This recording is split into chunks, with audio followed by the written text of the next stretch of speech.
जय माता दी दोस्तों।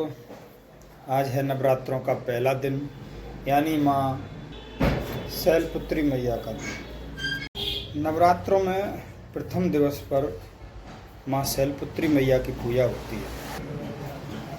एक बार सती मैया के पिताजी राजा दक्ष प्रजापति ने यज्ञ रचाया और उस यज्ञ में उन्होंने सभी देवी देवताओं को बुलाया, लेकिन सती माँ और उनके आराध्य यानी उनके पति भगवान शिव को नहीं बुलाया। माता सती को जब ये पता चला कि हमारे पिताजी राजा दक्ष प्रजापति ने यज्ञ रचाया है, तो वह पिता के घर जाने की जिद करने लगी। भगवान शिव ने समझाया कि आपके पिताजी ने हमको निमंत्रण नहीं दिया है, ऐसे में बिना निमंत्रण के जाना उचित नहीं है, ठीक नहीं है। अगर आप बिना निमंत्रण के जाओगे तो वहाँ पर इज्जत नहीं होगी, बेइज्जती होगी। लेकिन माँ सती बोली भगवान शिव से कि पिता के यहाँ और गुरु के यहाँ अगर बिना बुलाए भी चले जाओ तो कोई दिक्कत नहीं है। अगर निमंत्रण नहीं मिला है तो हम बिना बुलाए जा सकते हैं। भगवान शिव ने फिर समझाया कि आपका जाना उचित नहीं है, आपका अपहास हो सकता है।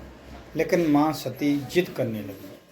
जब माँ सती जिद करने लगी तो भगवान शिव ने उन्हें जाने की अनुमति दे दी। जब माँ सती अपने पिता के घर पहुँची तो उनकी जो अन्य बहनें थीं उन्होंने भी उपहास किया, उनकी बेइज्जती की, और पिता ने भी उपहास और बेइज्जती की। किसी ने मतलब माता सती को सम्मान नहीं दिया, केवल उनकी माँ के अलावा। उनकी माँ ने उनको प्यार और स्नेह दिया, बाकी सब ने उनकी बेइज्जती की। इससे क्षुब्ध होकर, दुखी होकर माता सती ने राजा दक्ष के यहाँ जो यज्ञ चल रहा था उस कुंड में खुद को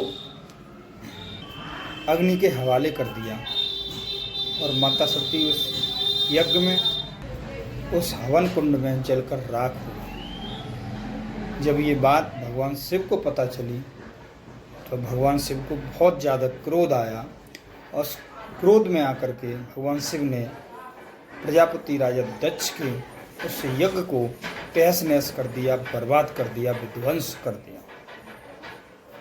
उनके उस यज्ञ स्थल को तहस नहस करने के बाद, विध्वंस करने के बाद भी भगवान शिव का गुस्सा शांत नहीं हुआ। बड़ी मुश्किल से जाके उनका गुस्सा शांत हुआ और माता सती जो अग्नि में जल के राख हो गई थी, उन्होंने अगले जन्म में पर्वतों के राजा हिमालय के यहाँ जन्म लिया, इसलिए उनका नाम शैलपुत्री पड़ा। शैलपुत्री जी का मंत्र है, या देवी सर्वभूतेषु शैलपुत्री रूपेण संस्था नमस्तस्यै नमस्तस्यै नमस्तस्यै नमो नमः।